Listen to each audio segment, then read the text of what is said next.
Hey guys, welcome back. For many 90s kids, Sailor Moon was their first real introduction to anime. Before streaming platforms, before anime became a global mainstream phenomenon, and before every major convention was packed with cosplayers, there was Serena, a talking cat named Luna, a mysterious man in a tuxedo who appeared out of nowhere, and a theme song that somehow stayed inside your head forever. The show felt different from most Western cartoons of the time. It was funny, dramatic, emotional, romantic, and just a little bit strange. One minute Serena was running late for school. The next she was transforming into Sailor Moon, fighting monsters, saving the world, and crying over a boy she barely understood. For millions of viewers across North America, that version of Sailor Moon became the definitive version. It was magical, exciting, and responsible for introducing an entire generation to Japanese animation. But years later, many fans watched the original Japanese series and discovered something surprising. The show they grew up with had not simply been translated into English, it had been rebuilt. Characters received different names, dialogue was rewritten, entire episodes disappeared, relationships were altered, deaths were softened or explained away. Japanese cultural and spiritual references were changed. The original soundtrack was replaced, and some of the most emotional moments in the series were transformed into something much safer. The original Japanese anime was still colorful, funny, and hopeful, but underneath all the glitter and transformation sequences was a story that could be much darker than North American viewers realized. It was a story about grief, sacrifice, reincarnation, doomed love, and young warriors carrying the trauma of a conflict that began thousands of years before they were born. DiC Entertainment was not necessarily trying to destroy Sailor Moon.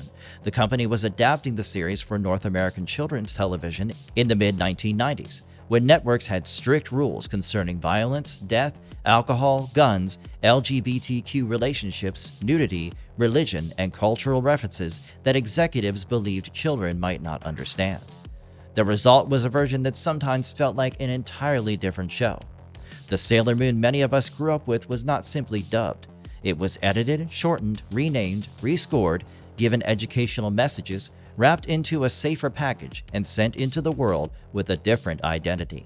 So, today, we are looking at 15 dark and surprising differences between the 1995 English dub and the original Japanese anime.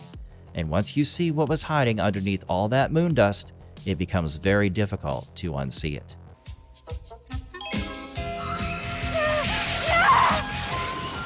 The dub was missing pieces before the story even started. One of the biggest misconceptions about the DiC dub is that it simply changed the dialogue. Many viewers assumed the same episodes existed in both versions and only the spoken words were different. That was not the case. The first season of the Japanese anime contained 46 episodes. DiC condensed that material into only 40 English episodes. The second Japanese season, Sailor Moon R, took the original total to 89 episodes, but the North American DiC package contained only 82. This means that 7 episode slots disappeared through complete omissions or through 2 Japanese episodes being combined into 1 English episode. At first, 6 or 7 missing episodes may not sound enormous, but television stories are built like puzzles. Every episode contributes something. It may be a character development, world building, a friendship growing stronger, a new piece of mythology, or a quiet moment that makes a later sacrifice more emotional. When episodes disappeared, those pieces vanished too. Have you ever watched a show and felt as though a character suddenly changed without enough development? Or that a friendship became much stronger even though you never saw the moments that brought those people closer? That was one of the consequences of DiC's editing. Some omitted episodes were relatively episodic, but even so-called filler matters in a character-driven series like Sailor Moon. The show was not only about fighting monsters, it was about spending time with Usagi and her friends,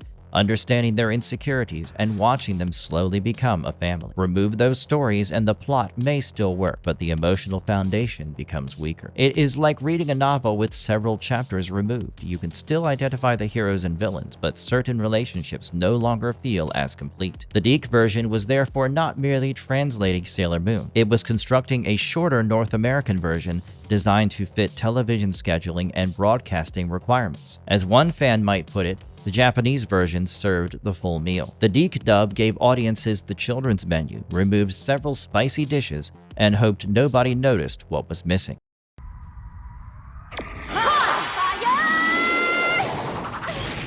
2 episodes of tragedy became one safer finale. Season finales are supposed to feel enormous.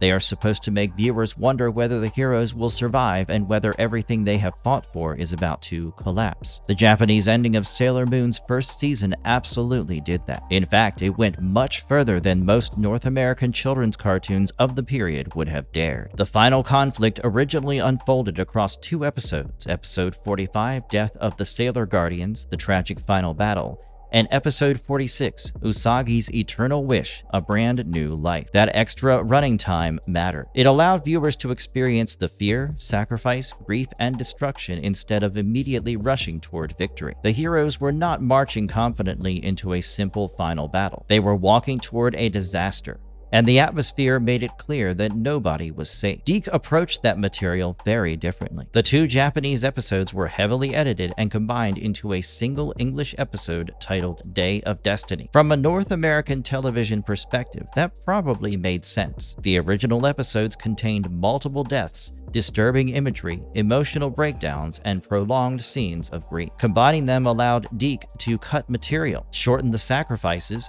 rewrite death as capture, and create a faster, less harrowing conclusion. But the finale lost room to breathe. In the Japanese version, each death and goodbye had time to sink in. In Day of Destiny, the events arrived much faster. One major moment immediately followed another before the audience had time to process what had happened. It was like watching a tragic movie while somebody occasionally pressed the fast-forward button. You could still understand the basic plot, but you did not understand the full emotional collapse. The Japanese finale felt like Usagi's world was being destroyed piece by piece. The DiC finale felt more like the production suddenly remembered the assignment was due the following morning.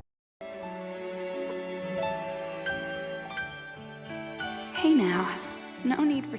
The Sailor Guardians actually die. This is one of the biggest differences between the 2 versions, and it still shocks people who only watched the DiC dub. In the original Japanese episode 45, the Sailor Guardians die. Not metaphorically, not because they are briefly stunned, not because they are trapped somewhere waiting to be rescued. They die, one after another, while fighting the DD girls at D Point. Each Guardian sacrifices herself so Sailor Moon can continue toward Queen Beryl. Sailor Jupiter uses the last of her strength to destroy 2 enemies. Sailor Mercury sacrifices herself after discovering the monster's weakness. Sailor Venus and Sailor Mars also fight until they can no longer continue. Nobody dies because she is cowardly or weak. They die because they refuse to abandon Usagi. This is what makes the sequence so painful. The audience had spent an entire season laughing with these characters, watching them argue, fall in love, attend school, and slowly form a genuine family. Then they disappeared one at a time. The sequence transformed friendship from something the characters talked about into something they were willing to die for. That was too intense for DiC's intended audience. The English dialogue therefore described the Sailor Scouts as being captured, taken away, or otherwise removed from the fight without directly acknowledging death. The famous DD girls were renamed the Doom and Gloom girls, and the dialogue intentionally kept the Scouts' fates vague. The problem was that the animation still communicated something much more serious. The characters collapsed, their bodies stopped moving, they appeared to Usagi as spirits. The footage said death. The dialogue said they are probably fine somewhere. As children, many viewers accepted what the English voices told them. Watching those scenes as adults is stranger because the visuals and dialogue are clearly telling 2 different stories. The Japanese version said that heroism sometimes demands a terrible cost. The dub tried to keep the friendship, but removed that cost. The results sounded less like storytelling and more like emergency public relations. They are fine. Probably. Maybe. Please, stop asking questions.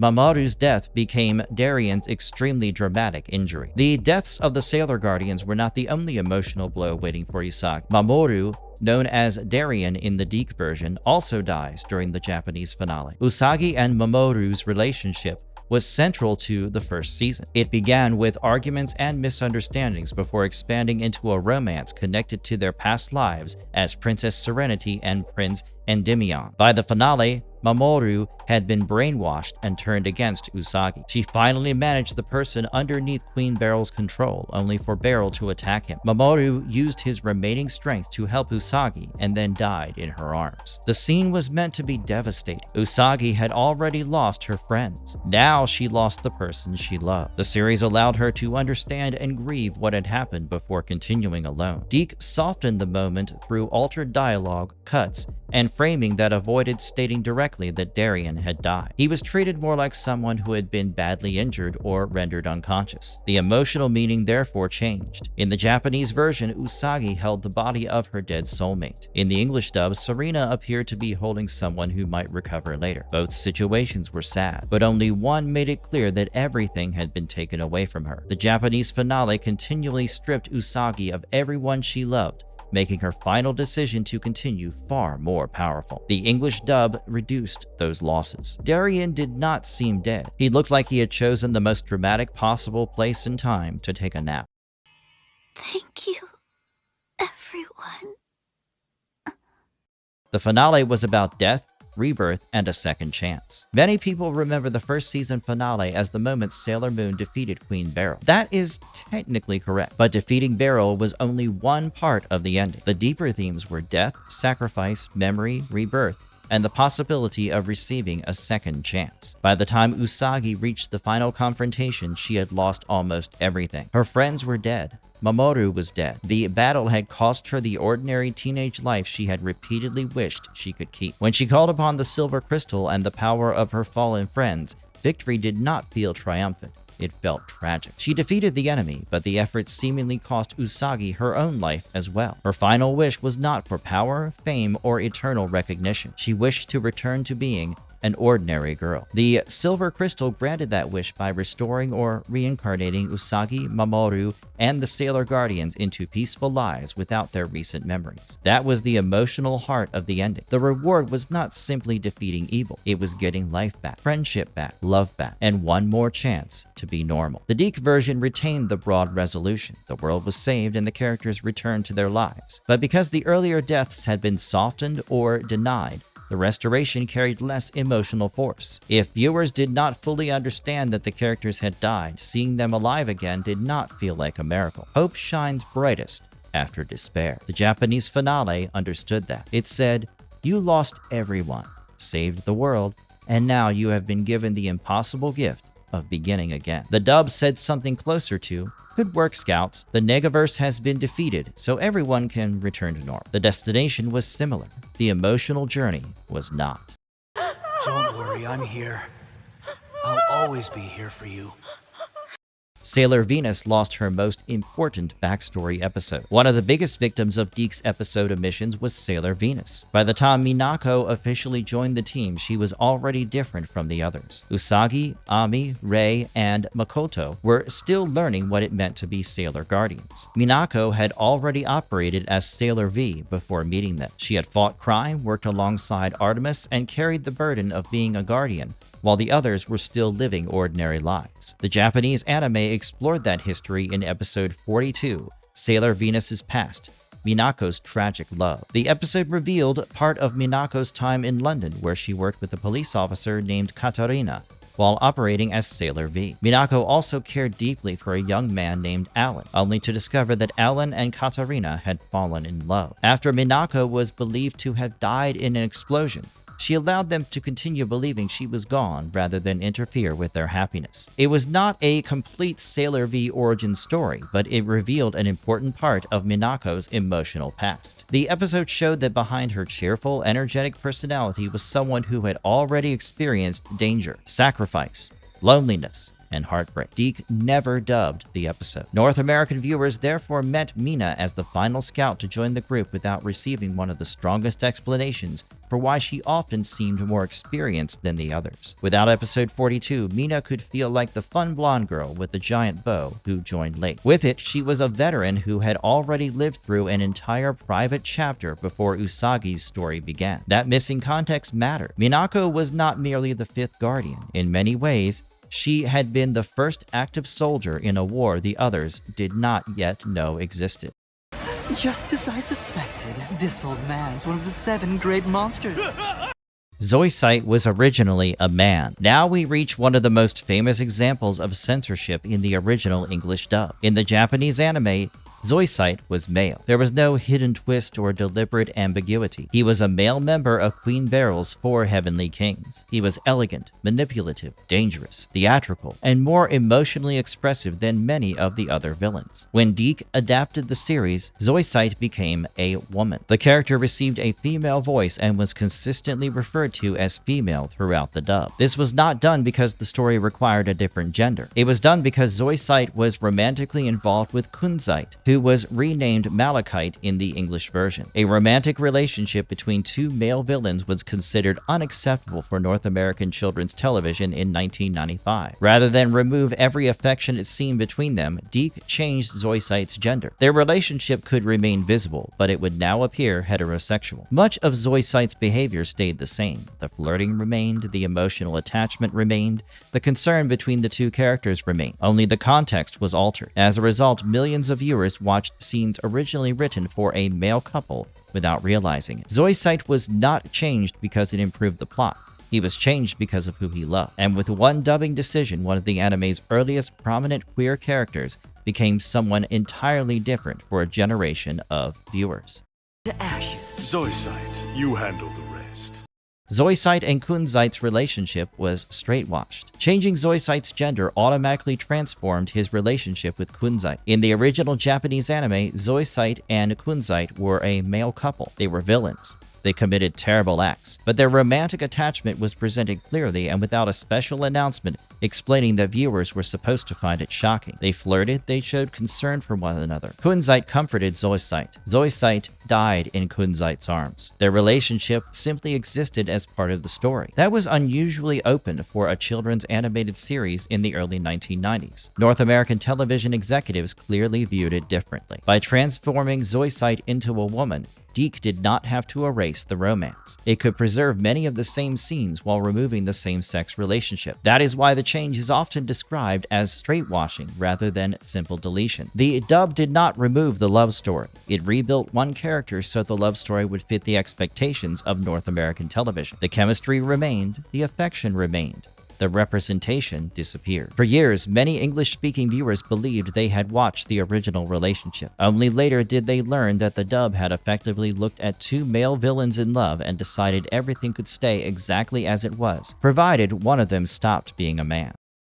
Several villain groups were blurred by nega terminology. Another major change involved the mythology surviving the villains. In the Japanese anime, each enemy group had its own name, origin, and agenda. The first season featured the Dark Kingdom. The opening arc of Sailor Moon R introduced the alien pair Isle and An, who fed the Makazu, or Hell Tree. The later portion of Sailor Moon R featured the Black Moon Clan from the future. These groups were not all branches of one organization. They represented different threats. DiC simplified or blurred those distinctions through repeated nega terminology. The Dark Kingdom became associated with the Negaverse. The Black Moon Clan became the Negamoon family. Terms like Negapower and Negaforce appeared frequently, and the Doomtree aliens were also linked through similar language. The dub did not always state that every villain literally worked for Queen Beryl, but the repeated terminology could make the mythology feel as though each new enemy came from the same general source of negative energy. That was easier for young audiences to follow, but it also flattened the world building. The Japanese version introduced different enemy factions with their own histories, cultures, and motivations. The dub sometimes made them sound like different departments inside the same evil corporation.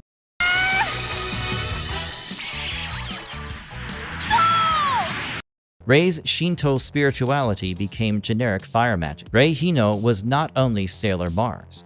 In the Japanese version, she was also a shrine maiden living and working at a Shinto shrine. Her spiritual sensitivity existed independently of her transformation powers. Rei could sense supernatural presences, perform rituals, meditate near fire, and use paper purification charms known as ofuda. Her famous phrase, Akuryo Taisan accompanied a spiritual purification technique rooted in Japanese religious and folkloric imagery. That cultural background made Rei unique. She did not only shoot fire because Mars was associated with fire. She possessed spiritual training and abilities connected to her life at Hikawa Shrine. The Deke dub retained much of the visual footage, but reduced or rewrote the Shinto context. The purification chant was often replaced by superhero-style attack dialogue, with greater emphasis placed on flames, fireballs, or defeating evil energy. This made the scenes easier for North American children to understand, but it changed what Rei was doing. In the Japanese version, she was performing an act of spiritual purification. In the dub, she often sounded like she was launching another magical attack. It was not the largest plot alteration in the series, but it removed an important part of Rei's culture and identity. Japanese Rei was a sailor guardian and a spiritually trained shrine maid. English dubbed Rei was more likely to be understood simply as the scout with fire powers and a temper. Serena? Come on, Darien, let's get this party jumping with rip-roaring discussion about Usagi got drunk, but Serena blamed the punch. One of the funniest censorship changes involved alcohol. During a formal party, Usagi accidentally drinks alcohol and becomes visibly intoxicated. She stumbles, her speech and behavior change.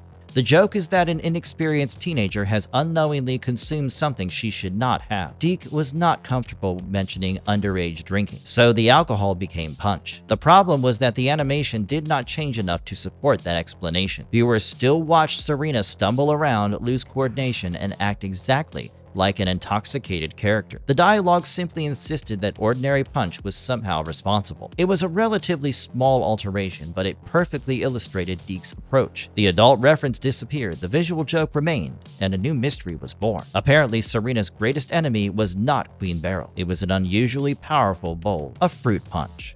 You are who you say you are. Then you must possess the silver crystal.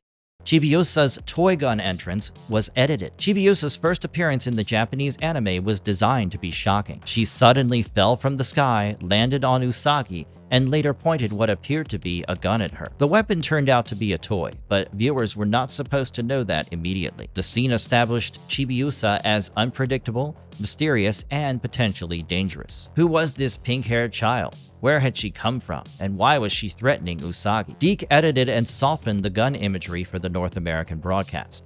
A small child pointing a realistic-looking weapon at the protagonist was unlikely to survive 1990s children's television standards unchanged, even if the gun was eventually revealed as fake. The alteration changed Chibiusa's first impression. In the Japanese version, she arrived as a chaotic wildcard from the future. In the dub, Rini arrived after the most threatening part of that introduction had been reduced. It was a short edit, but introductions matter. Original Chibiusa entered the story looking like a tiny armed invader. Dubbed Rini entered after the network had removed the evidence.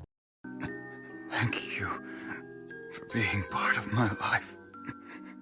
Nephrite was allowed to die, but his story was still rewritten. Nephrite's death remains one of the most emotional moments in the first season. And unlike the Sailor Guardian's deaths in the finale, Deke did not completely explain this one away. Nephrite began as one of Queen Beryl's generals, but his connection with Naru, renamed Molly in the dub, slowly changed him. Naru genuinely cared about him even after learning that he had deceived her. Nephrite initially manipulated her, but he gradually began showing real concern and affection. When Zoisite's monsters attacked, Nephrite protected Naru and was fatally wounded. His death beneath the tree, while Naru cried beside him, remained in the English version. That made the episode unusual. Deke still altered dialogue, shortened certain moments, changed names, and softened some references, but the central tragedy survived. Nephrite died, Molly grieved, and the audience understood that he was not returning next week. The Japanese version's dialogue and pacing made the relationship darker and morally more complicated because Nephrite had manipulated Naru for much of the story. The English version leaned more strongly into the redemptive romance. The emotional conclusion remained effective, but the path toward it felt cleaner. The dub allowed Nephrite to die. It simply made it easier to forget him first. The Sailor Moon R beach episode disappeared completely. Not every missing episode was removed because of violence, death, or sexual content. Sometimes an episode simply failed to become part of the Deke package. Japanese episode 67 of Sailor Moon R, The Beach, The Island, and a Vacation, The Guardian's Break, was never dubbed by Deke. The title makes it sound like a conventional beach episode, but the story involved Chibiusa befriending a baby plesiosaur on a volcanic island. It was strange, lighthearted, and mostly disconnected from the main Black Moon storyline. It was also the only Sailor Moon R episode completely omitted from DiC's adaptation. For years, fans speculated that it had been censored or banned. Later accounts suggested a much less dramatic explanation involving missing source materials and licensing complications when DiC attempted to obtain another copy from Toei. Whatever the exact production history, the important point is that the omission was probably not caused by some forbidden dark content. The episode simply did not fit into the final package. That still reveals something about how the adaptation was assembled. The priority was not preserving every Japanese episode. The priority was delivering the number and type of episodes required for North American syndication. Japanese viewers received one more bizarre vacation with the Guardians. North American viewers never knew Chibiusa had befriended a prehistoric sea creature.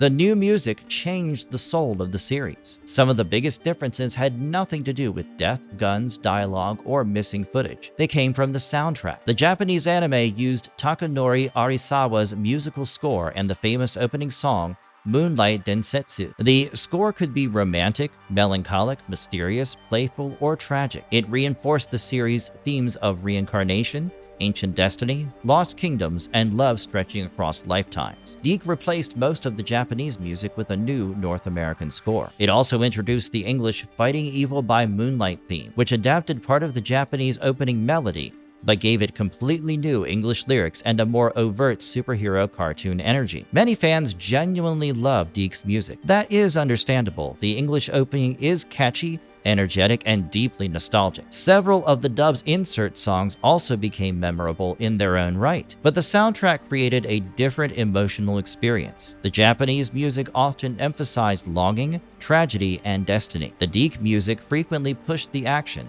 and made the show feel closer to a North American superhero cartoon. The animation could remain identical while the emotion changed completely. The Japanese opening sounded like a romantic legend about love and fate repeating across lifetime. The English theme sounded like Sailor Moon was going to defeat the Negaverse and still make it home before dinner. At the end of the day, the 1995 DiC dub was not worthless or unimportant. For millions of people, it was their first introduction to Sailor Moon and probably their first introduction to anime. It brought magical girls, transformation sequences, talking cats, complicated romance, and an enormously influential Japanese franchise to North American television. Without that dub, many fans may have never discovered the series at all. But it was not the same story Japanese audiences originally watched. The original anime contained more explicit death, grief, spirituality, cultural context, queer representation, and emotional weight than many English-speaking viewers ever realized. It was still colorful, it was still funny, it was still hopeful, but it was also willing to let its characters experience real loss and heartbreak. DiC worked within the standards of North American children's television in the 1990s. Those standards influenced what could be shown, what relationships could be acknowledged, what cultural references could remain, and how directly death could be discussed. The result was safer, cleaner, shorter, and easier for broadcasters to sell. It was also a version that sometimes removed part of what made the original story so powerful. That is what makes comparing the two versions fascinating. The characters were mostly the same. The animation was mostly the same. Much of the footage was identical. Yet through missing episodes, rewritten dialogue, changed music, altered relationships, cultural localization, and censorship, the emotional experience became completely different. For many fans, watching the Japanese version later felt like discovering a second series hidden inside the first. A version that was sadder, stranger, more complicated, and much more willing to take risks. The Sailor Moon many of us grew up with was magical, but the version underneath it was darker, braver, and more emotionally ambitious than most of us ever knew. And that is one reason people are still talking about the series more than 30 years later. Thanks for watching, and I will see you again in the next one.